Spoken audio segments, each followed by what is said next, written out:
বাম হাতের কবজিতে রোলেক্স ঘড়ি জড়াতে জড়াতে হৃদ বিরক্তি চোখে খালি ঘরটার দিকে তাকালো। সকালে ঘুম থেকে উঠে বেয়াদব বউটাকে সে দেখতে পায়নি। এখনও নিরুদ্দেশ বেয়াদব নারী।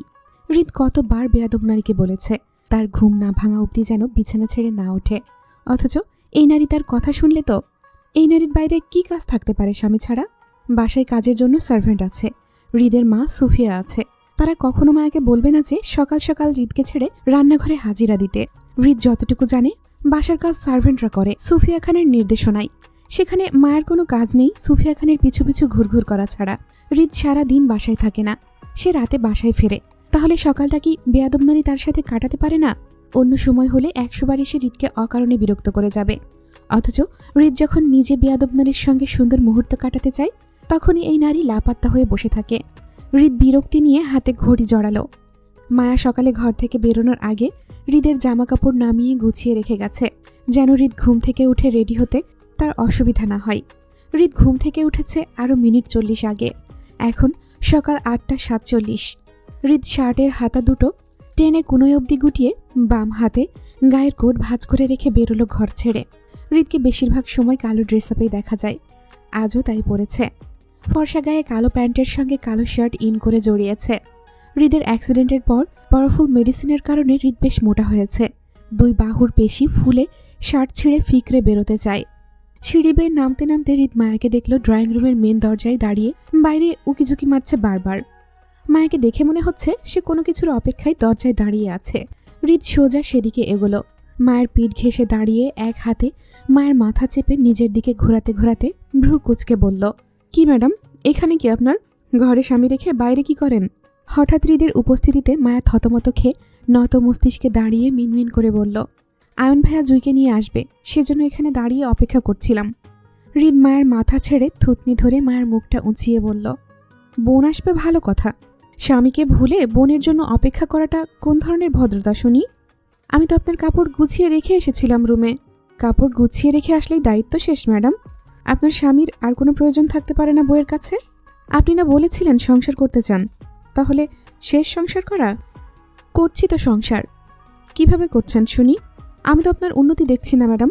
শুনুন ম্যাডাম, আমার সাথে সংসার করতে হলে আমার বউ পুরোটাই চাই। আমি আমার মতো কাউকে চাই না। আমি জানি আমি খারাপ এবং হার্টলেস, তাই আমি আমার মতো আর একটা খারাপ হার্টলেস মানুষ চাই না। আমি চাই আমার বউয়ের সময় শুধু আমার জন্য থাকবে। আমি সময় দিতে না পারলেও সে আমার থেকে সময় করে নেবে। নেক্সট টাইম আমি ঘুম থেকে ওঠা না অবধি বিছানা ছেড়ে ওঠা যাবে না। বিয়ে করেছি বউকে দিয়ে বাসার কাজ করানোর জন্য নয়। তুমি বেলা অবধি আমার সাথে ঘুমিয়ে থাকলেও কেউ বলবে না কেন দেরি করে ঘুম থেকে উঠেছ। তাই নেক্সট টাইম ঘর থেকে না বেরিয়ে আমাকে রেডি করিয়ে দেন আমার সাথে ঘর থেকে বেরোবে, মনে থাকবে? হৃদের আদেশে মায়া নত মস্তিষ্কে মাথা নাড়িয়ে সম্মতি দিল। হৃদ মায়ের দিকে আংশিক ঝুঁকে মায়ের থুতনি চেপে মুখটা ফের ওপরে তুলে বলল, লুক অ্যাট মি। মায়া চোখ উঁচিয়ে হৃদের দিকে তাকাতে চাইলে মুহূর্তেই চোখাচোখি হয়ে যায় হৃদের তীক্ষ্ণ দৃষ্টির সঙ্গে। মায়ের লজ্জায় তৎক্ষণাৎ দৃষ্টি নত করতেই হৃদ কপাল কুঁচকে বলল, তুমি কি কোনোভাবে আমাকে লজ্জা পাচ্ছ হৃদ? মায়া উত্তর করল না, বরং নত মস্তিষ্ক আরও নত করে নিল। হৃদ মায়ের আড়ষ্ট অঙ্গভঙ্গি আর নত মস্তিষ্কের লাজুক মুখটা দেখে শিওর হলো মায়া হৃদকে ভীষণ লজ্জা পাচ্ছে। হয়তো দুজনের রাতের ব্যাপারটাই লজ্জা পাচ্ছে মায়া। হৃদ রাতে এমন কি করেছে যেটা আগে সে করেনি মায়ের সঙ্গে? এটা তাদের প্রথমবার ছিল না। এই নিয়ে বেশ কয়েকবার দুজনের কাছে আসা হয়েছে। তাহলে এখন নতুন করে লজ্জা পাওয়ার কি আছে? আজব। হৃদ মায়ের লাল ওষ্ঠের দিকে তাকালো। মায়ের ঠোঁটের বাম পাশটা বেশ কেটে গেছে। হৃদ মায়ের ঠোঁটের কাটা স্থানে বৃদ্ধাঙ্গুলি চেপে বলল, রুমে আসো, মর্নিং কিস করবো একটা। হৃদের কথায় মায়া তৎক্ষণাৎ লজ্জায় পিঠ বেঁকিয়ে দাঁড়ালো, যার অর্থ মায়া যাবে না ঘরে। মায়া পিঠ মুড়ে দাঁড়াতেই হৃদ ফের মায়ের বাহু টেনে নিজের দিকে ঘুরিয়ে বলল, পিঠ বাঁকাতে বলিনি, রুমে চলো। যাব না। কোন দুঃখে ম্যাডাম? আপনি ব্যথা দেন। ব্যথার কথা আগে মনে ছিল না? সংসার করার অফারটা কে দিয়েছিল? আমি না আপনি? অফার শেষ, আর দেব না। আপনি বললেই তো শেষ হবে না ম্যাডাম। অফার আমি অ্যাকসেপ্ট করেছি, তাই আমার রাইট আছে নিজের ইচ্ছে মতো যেভাবে খুশি সেভাবে অফারটা ইউজ করার। এতে অফারদাতার কথা মানা হবে না। রুমে চলেন, আমি আমার অফার কাজে লাগাবো। আমি যাব না। কথাটা বলেই মায়ের হৃদের 2 হাতের ফাঁকে বেরিয়ে পালিয়ে যেতে চাইলে হৃদ তৎক্ষণাৎ পেছন থেকে মায়ের ওড়না টেনে ধরতেই, মায়ের মাথায় পেঁচিয়ে রাখা ওড়না খুলে যেতেই হৃদের চোখে দৃশ্যমান হলো মায়ের গলায় থাকা লালচে দাগগুলো। মায়া চমকে উঠে তৎক্ষণাৎ ওড়নাটা গায়ে মাথায় পেঁচালো। হৃদ তখনও মায়ের ওড়নার এক পাশ চেপে কপাল কুঁচকে তাকিয়ে আছে মায়ের দিকে। মায়ের হৃদের হাত থেকে ওড়না টানতে চাইলে সেখানে উপস্থিত হন আরাফ খান। তিনি হৃদকে কটাক্ষ করে বললেন, এই তুই ওর ওড়না ধরে টানছিস কেন? কি মতলব তোর? মেয়ে মানুষ দেখলেই হুঁশ থাকে না, ওড়না ধরে টানতে হয়? আরাফ খান সুযোগ পেয়ে হৃদকে খোঁচা মেরে কথাটা বললেন। হৃদের সঙ্গে আরাফ খানের একটা খোঁচাখুচির সম্পর্ক রয়েছে। হৃদকে সবসময় সুযোগে পাওয়া যায় না, যখন সুযোগে পাই তখনই আবার হৃদের সঙ্গে কথাই পেরে ওঠেন না। তারপরেও হৃদকে হারানোর অধর্ম চেষ্টা কখনো যাবে না আরাফ খানের। হৃদ মায়ের ওড়নাটা হাতের মুঠোয় পেঁচিয়ে বিরক্ত চোখে তাকালো আরাফ খানের দিকে আর বলল, তোমার টাইমিং সেন্স আর ভালো হবে না দাদা ভাই, সব সময় ভুল জায়গায় এন্ট্রি নাও তুমি। আরাফ খানের খোঁচা মারা কথায় হৃদও কথাটা খোঁচা মেরে কটাক্ষ করেই বলল। আরাফ খান খেপে গিয়ে বলল, আমি ভুল এন্ট্রি নেই? সন্দেহ আছে? আরাফ খান ফের খোঁচা মেরে বলল, তাহলে তুই যে মেয়ে মানুষের ওড়না ধরে টানছিস সেটার কি হবে শুনি? আমি তোর মতো এত অভদ্র না, সভ্য লোক, সেই জন্য ওই টাইমিং সেন্স অবধি সীমাবদ্ধ থাকি, বেশি আগাই না। আরাফ খানের কথায় হৃদ কপাল কুঁচকে বলল, এখানে মেয়ে মানুষ পেলে কোথায় তুমি? কেন, তোর মায়াকে মেয়ে মানুষ মনে হয় না? না। তাহলে কি মনে হয়? আমার বউ মনে হয়। তোর মতো বউ কি আমাদের ঘরে নাই? কই, আমরা তোর মতো বউয়ের ওড়না ধরে চলি? তোমার মুডের এক্সপায়ার ডেট হয়ে গেছে দাদা ভাই। বউয়ের ওড়না ধরে টানার জন্য অভদ্র লোকদেরই প্রয়োজন হয়, সভ্য লোকদের না। আর তুমি আমার মতো ইয়াং নও, বুড়ো হয়ে গেছো, তাই ফিলিংস বুঝো না। বুড়ো শরীরে জং আছে, তারপরও ফিলিংস আসে না, বুঝছো? হৃদের কথায় আরাফ খান বেশ তেলে বেগুনে জ্বলে উঠে হৃদের দিকে আঙুল তুলে শাসিয়ে বললেন, খবরদার হৃদ, তুই আমাকে বুড়ো বলবি না। বুড়ো হবে তোর বাপ, আমি এখনও জোয়ান আছি। 4 বাচ্চার বাপ আমি। 4 বাচ্চার বাপ হয়ে কেমন জয় করেছ শুনি? যেটা তুই আর তোর বাপ মিলে করতে পারিসনি সেটাই জয় করেছি, বুঝেছিস? এজন্য কি তোমাকে সুইট 16 বলতে হবে? বলতেই পারিস, আই ডোন্ট মাইন্ড। আরাফ খানের সঙ্গে খোঁচাখুচি কথায় হৃদ থেমে যায়। তাকে এই মুহূর্তে বাইরে যেতে হবে, অথচ হৃদ যে কাজে এসেছে সেটাই হচ্ছে না আরাফ খানের সঙ্গে কথা বাড়াতে গিয়ে। হৃদ বিরক্তির চোখে আরাফ খানের থেকে দৃষ্টি সরিয়ে মায়াকে ধমকে বলল, রুমে আসো হৃদ, কুইক। মায়া কিছু বলবে তার আগে আরাফ খান বাধা দিয়ে বললেন, কেন, মায়ের রুমে যাবে কেন? ও এখন আমাকে সময় দেবে। আসো তো মায়া, আমি তোমাকে নিয়ে একটা মেহমানের লিস্ট বানাবো, আসো আসো। হৃদ কটমট করে মায়ের দিকে তাকাতেই মায়ের হৃদের রাগান্বিত দৃষ্টি বুঝে এগিয়ে এসে আরাফ খানকে বলল, আপনি ডাইনিং টেবিলে যান দাদা ভাই, আম্মু সবাইকে খেতে ডাকছে। সবার খাওয়া দাওয়া শেষে আমি সময় করে আপনাকে মেহমানদের লিস্ট করে দেব। আরাফ খান মায়াকে কিছু বলতে গিয়েও বললেন না, বরং যেতে যেতে হৃদকে খেপিয়ে দিয়ে ফের বলল, আমি তোর বউকে তালা মেরে রেখে দেব হৃদ, আর যেন খুঁজে না পাস, দেখিস। বউ পাগল একটা।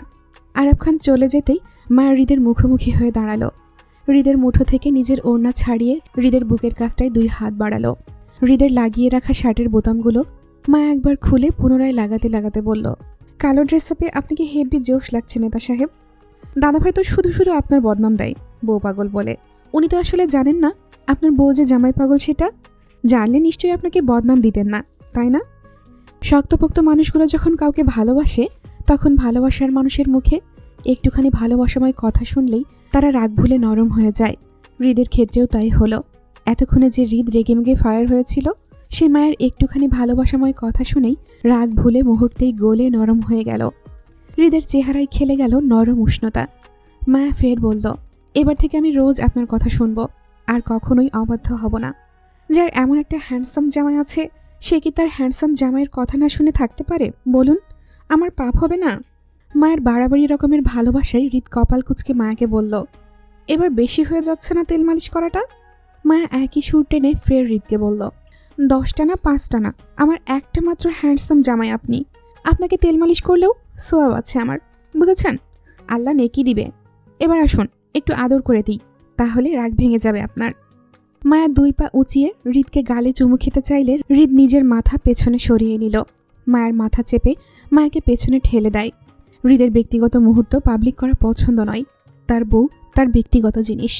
বউয়ের সাথে সামান্য রোমান্সও তার ব্যক্তিগত, আর সেটা হবে বন্ধ দরজার ভেতরে, এভাবে খোলা ড্রয়িং রুমের সবার সামনে নয়। হৃদ মায়ের মাথা চেপে পেছনে সরিয়ে দিয়ে বলল, ভণ্ডামি ভালোই শিখেছেন ম্যাডাম। স্বয়ং হৃদ খানও ফেল আপনার ভণ্ডামিতে। তবে আপনার ভণ্ডামির লেভেল অন্য একদিন পরীক্ষা করব, আজ তোলা রইল। এখন চলেন, খাবেন। তাহলে আপনি আমার উপর রেগে নেই তো? না, সত্যি। হৃদ মায়ের কপালে 2 আঙুলের টোকা দিতে দিতে বলল। দুপুরে বোরখা পরে রেডি হয়ে থাকবেন, আমি গাড়ি পাঠাবো। সাথে চাদর কিংবা ওভারকোট নিয়ে নেবেন, রাতে আমাদের ফ্লাইট আছে। হৃদ হঠাৎ প্রসঙ্গ পাল্টে এই কথাটা বলল। মায়া চমকে উঠে হৃদকে শুধিয়ে জানতে চেয়ে বলল, ফ্লাইট মানে কোথায় যাব আমরা? হৃদ পাল্টা প্রশ্ন করে বলল, কোথায় গেলে খুশি হবে তুমি? মায়া অধৈর্যের ন্যায় হৃদকে শুধিয়ে বলল, প্লিজ বলুন না কোথায় যাব আমরা? আপাতত সিঙ্গাপুরে যাব শপিংয়ের জন্য।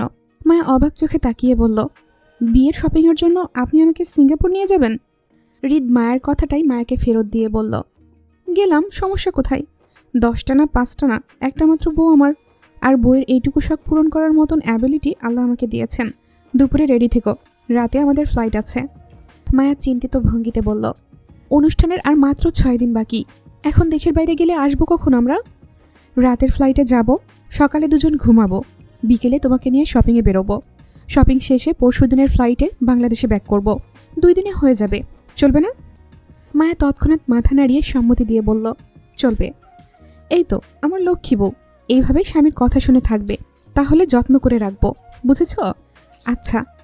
হৃদ মায়ের কাঁধ চেপে ডাইনিংয়ের দিকে এগোলো। আরাফ খান মায়াকে নিজের পাশে বসতে বললে মায়া হৃদ ও আরাফ খানের মাঝের চেয়ারটা টেনে বসল। হেনা খান, নিহাল খান, রাদীপ এর পরপরই এসে বসল ডাইনিং টেবিলে।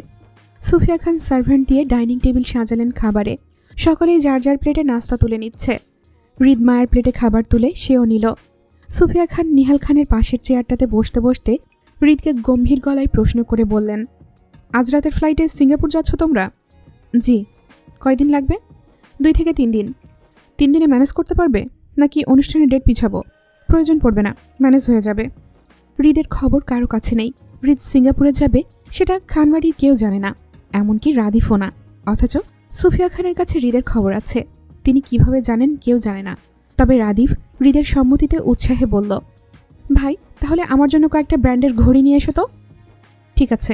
রাদিফের কথায় আরাফ খান বললেন, তোরা কি শপিংয়ের জন্য যাচ্ছিস হৃদ? হ্যাঁ। তাহলে আমিও যাব তোদের সঙ্গে। আরাফ খান কথাটা অতি উৎসাহে বলে ফেলেছেন, কিন্তু হেনা খান তৎক্ষণাৎ বাধা দিয়ে বললেন, তুমি এই বয়সে ওদের সাথে গিয়ে কি করবে? শেষ বয়সে এত জার্নি তোমার শরীরের জন্য ভালো হবে না। ওরা বিয়ের শপিং করতে যাচ্ছে, রেস্ট নিতে নয়। হেনা খান সরাসরি আরাফ খানকে বুড়ো বলাই বেশ গায়ে লেগেছে ওনার। কিছুক্ষণ আগে হৃদ ওনাকে বুড়ো বলাই উনি খেপে গিয়েছিলেন হৃদের ওপর। এই নিয়ে হৃদকে উঁচু গলায় কথাও শুনিয়েছেন। এখন সেই হৃদের সামনেই ওনার মুখটা ছোট হয়ে গেল ওনার বউয়ের জন্য। আরাফ খান থমথমে মুখে মুখটা চুপসে নিতেই রাদীপ হঠাৎ মনে করার মতো করে বলল, আচ্ছা ভাই, তোমার জন্মদিন পরশুদিন না? 15ই জুন। মায়া অবাক চোখে হৃদের দিকে তাকালো। হৃদের জন্মদিন যে 15ই জুন সেটা মায়া আজ অবধি জানতেই পারল না। রাদীফের কথায় হৃদ বিরক্তি চোখে তাকিয়ে পুনরায় খাওয়ায় মনোযোগ দিল। সে এসব জন্মদিন পালনে বিশ্বাসী নয়, আর না এসব পছন্দ করে। অথচ মায়া অবাক গলায় হৃদকে শুধিয়ে বলল, সত্যি আপনার জন্মদিন 15ই জুন? হৃদ মায়াকেও উত্তর করল না, সে যেন শুনতেই পায়নি কথাটা। রাদীপ শিওর হওয়ার জন্য সুফিয়া খানকে প্রশ্ন করে বলল, আম্মু তুমি বলো তো, হৃদ ভাইয়ের জন্মদিন 15ই জুন না? সুফিয়া খানের সম্মতিতে মায়া হৃদের দিকে তাকালো।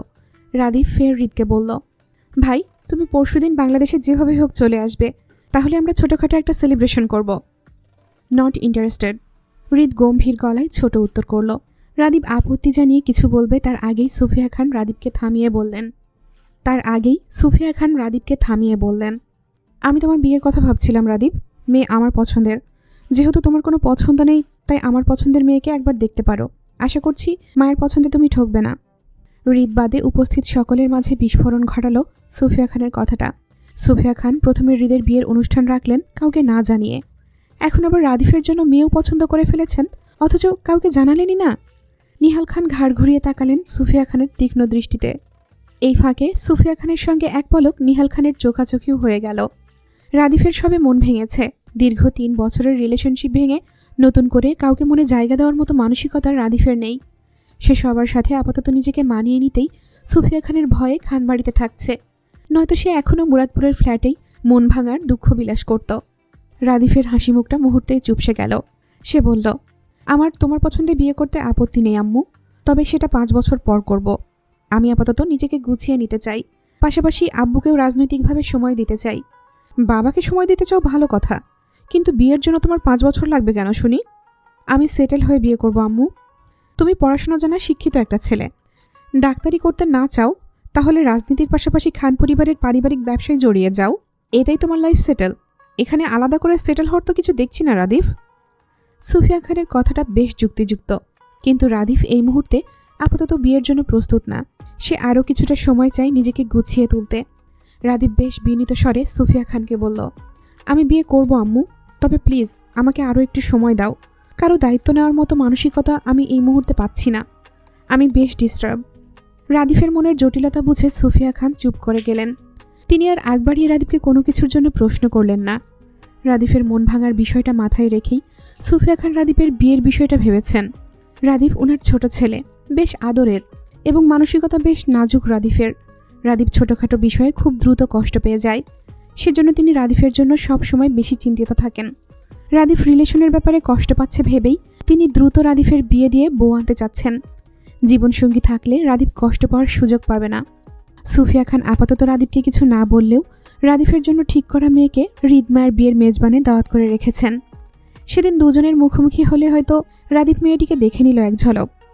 আয়ন জুইকে নিয়ে খানবাড়িতে পৌঁছালো দুপুরের পরে। ততক্ষণে মায়ের হৃদের পাঠানো গাড়িতে উঠে চলে গেছে চট্টগ্রাম এয়ারপোর্টের উদ্দেশ্যে। সেখান হতে হৃদ মায়াকে নিয়ে প্রথমে ঢাকা আন্তর্জাতিক এয়ারপোর্টে পৌঁছায়, তারপর সেখান থেকে রাত 12টার ফ্লাইটে সিঙ্গাপুরের উদ্দেশ্যে যাত্রা করে। হৃদমায়া একাই শপিংয়ে বেরিয়েছে সিঙ্গাপুরের উদ্দেশ্যে। আসিফ আপাতত ঢাকায় আছে হৃদের কোম্পানির কাজে। সে হৃদ দেশে ফিরলেই চট্টগ্রামে ফিরে যাবে।